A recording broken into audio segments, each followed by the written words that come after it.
I used to drink alcohol, and alcohol would treat my disease, and it would make everything okay in the day I was in. And today I can't drink anymore. It just doesn't work. It's not a solution for me anymore. It's become a problem.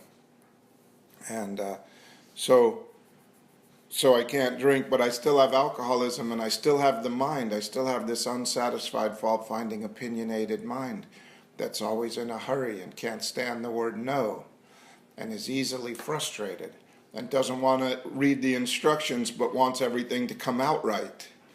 And I want to know how everything ends. I have a business call today at 1:30, and it could be a really nice business situation for me. And but I don't want to wait till 1:30. I want to know now. And so I talk to myself about it, and I try to figure out how it's going to go at 1:30. And in the talking to myself, I go crazy because I can't possibly figure out how it's going to go at 1:30 at 9 o'clock in the morning. There's no way. The people aren't there, but I'm talking to them. I'm having full-blown conversations with people that aren't in the room. And I don't think there's anything wrong with that. I think that's perfectly normal behavior. And I'm talking, and I'm arguing, and I'm finding fault, and they're not doing it my way, so I tell them another way, and I've had probably 4 meetings today already with the same people. Because my mind tells me, if I could figure this out, if I could figure it out, then I could be at peace. If I could figure out what I'm going to say and what they're going to say and how I'm going to answer and get it all figured out, then I'll be okay later. But in the meantime, right now, I'm completely screwed up because I'm having fantasy conversations with people that don't exist, that aren't here, and it's killing me. Because the disease is very tricky. It says, yeah, let's practice what we're going to say at the meeting. Let's get it right. Let's start. And so I invite everyone to the meeting and I start talking to them. But it's so weird. It's my mind and it's my conversation. But in my mind, the conversation never goes right. And by the end of the meeting, I've lost everything. And I'm completely hopeless. And I might as well kill myself. And I haven't even had the real meeting yet. And that is what's wrong with me. This self-talking, unsatisfiable, fault-finding, opinionated mind. Now, if I do this long enough, I will get into enough emotional pain where I will need some medicine. I will need some kind of antidepressant, some kind of medicine to make me feel okay again. From the disaster that I had this morning, that was only in my mind. It never happened. But I feel that, if I get in enough emotional pain talking to myself and people that aren't in the room, I'm going to get to a place where I'm going to need to drink some alcohol or take some pills or smash my head into the wall or put a bullet in my head or do something to kill the pain. And the pain, 99% of it is made up. It's fictional. And when I do a 4-step and I go back through my life and I look at my life and I really look at my life and I really look at the situation and what happened and what my mind told me what happened and what really happened. And I start to see the delusions that I live by, the delusions, the lies that I tell myself that I believe are true. And I start to see those through the format of the 4-step. And also through the help of another human being that can look at my 4-step and say, what are you talking about? That's not what happened. And I get to start to see who I really am. In how it works, it says, those who do not recover are people who cannot or will not completely give themselves to this simple program. Usually men and women who are constitutionally incapable of being honest with themselves. I am constitutionally incapable of being honest with myself. When I have a conversation with a person that's not in the room, I believe that conversation was true. And since it didn't go well, I believe that my life is troubled, that I'm screwed, and that nothing ever works out for me. And I'm incapable of seeing that that wasn't even real.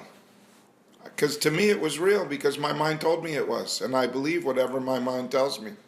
Because it tells me in my own voice, and I'm sure that I'm the only one I can trust.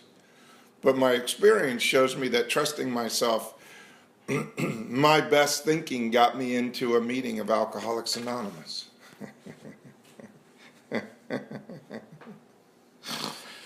Oh, that hurts. My mind is warped. There's something wrong with me, and it's not alcohol. And I have to see it, and I can't see it, because if I could, my head would explode. So I get a little bit at a time. One day at a time, I don't drink. One day at a time, I stay sober. One day at a time, I go to a meeting. One day at a time, I read a little bit of stuff out of the big book or the 12 and 12.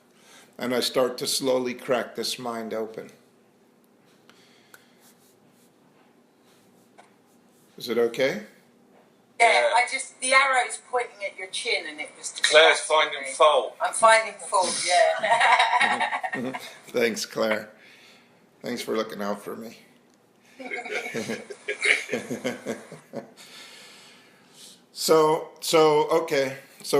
I have a disease. I have a disease. It's called alcoholism. It's not alcohol. I'm alcoholic. I have that problem. I'm alcoholic. When I put alcohol in my system, I have an allergic reaction to it, and I break out in blackouts and crashed cars and trashed relationships, and I say crazy things, and my personality changes, and it's crazy. So I am alcoholic, but alcoholism is what happens to me when I stop drinking, or when I don't have alcohol. When I don't have alcohol as a solution to my problem, the alcoholism kicks in. And my mind starts. And it's so uncomfortable to live in my mind. It's so painful. And then I get to walk back into the steps, and it says in 60 to 63, it says,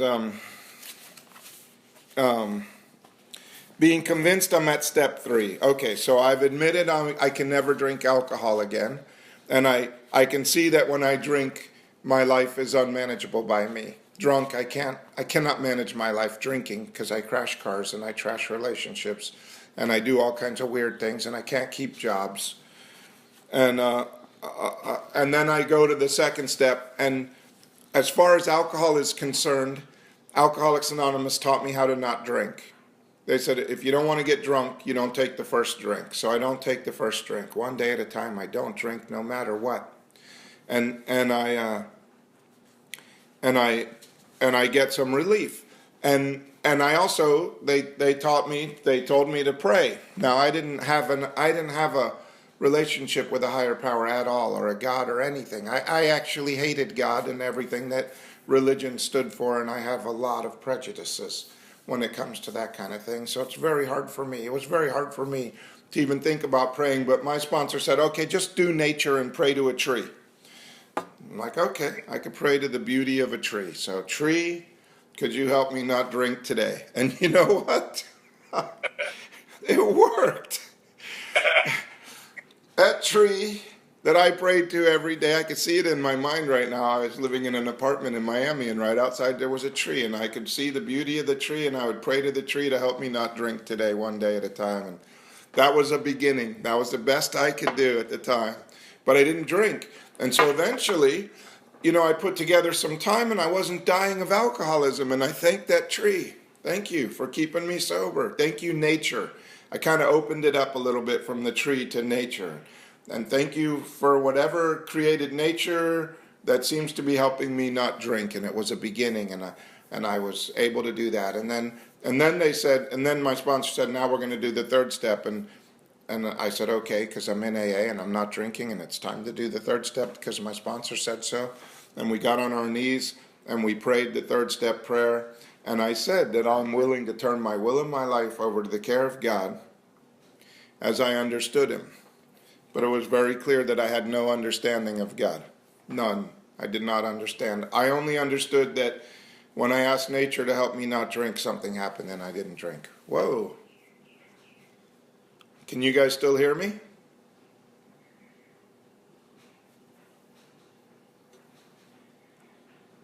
Hello?